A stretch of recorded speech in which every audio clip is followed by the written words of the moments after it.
Nigeria's two main oil workers' unions, Petroleum and Natural Gas Senior Staff Association of Nigeria, Pengassan, and the Nigeria Union of Petroleum and Natural Gas Workers have embarked on a three-day warning strike to press home their demand for the speedy passage of the Petroleum Industry Bill and the reduction of petrol pump prices in the country to reflect falling global oil prices.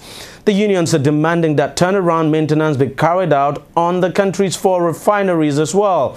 Now, that is not all of their demands. They also have some other demands that directly impinge on their own interests. Earlier, we spoke to the head of the Lagos Zonal Office of New Penk, Tokunbo Korede, and here are the issues he tabled before us.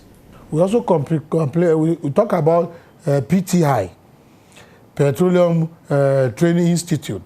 We need the autonomy for this institute in order to train the employees of oil and gas workers so that we'll be more competent and we can also be more productive to the industry. The government promised to give consent to that, and the infrastructure and amenity needed for that place to function very well as an institute is not being provided.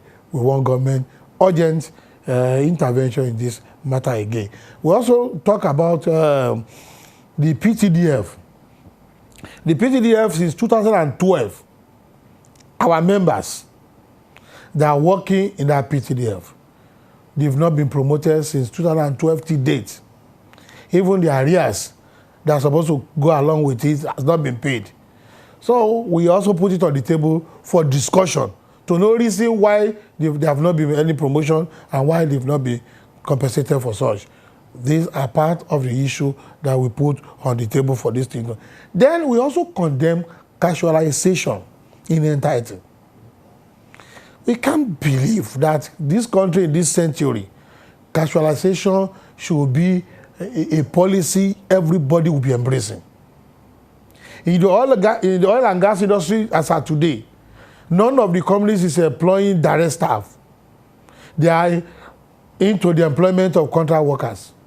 We have somebody that call himself paymaster, called contractor, who will be raking a lot of millions into his pocket at the detriment of innocent Nigerians. We have somebody who collect 50,000 naira as a take-home on individual, while the person will be given stipend of 10,000. He will be going home with 40,000 naira different without doing anything. Then this is called slave labor. We condemn it. We said there must be eradication of the casualization in this oil and gas industry. If at all it's happening in other places, but in our industry, we can't take it any longer.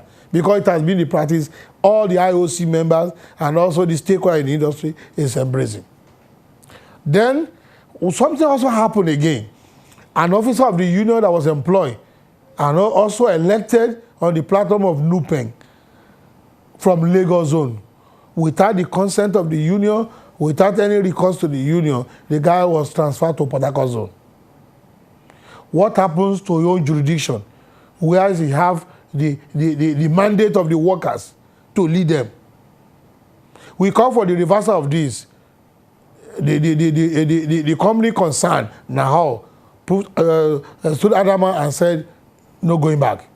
And again, in Pengassan, Zonal Secretary of Port Harcourt, one comrade, Mrs. Ilo, was also transferred from Port Harcourt to Lagos, who has the mandate to lead the workers in Port Harcourt Zone. Without any recourse to the union, we call for the status quo and also the reversal of that decision. The next thing we were giving is sack. They just terminated the appointment of that officer. When the termination is being thrown here and there to the leadership of the union, what's there going to be the fate of the followers? These are the issues we placed on table before the government. GMD of NNPC have intervened. PAMSEC of Minister of Petroleum Resources have intervened. Also, the Minister of Labor and Productivity has also intervened. And with this intervention, no resource is produced.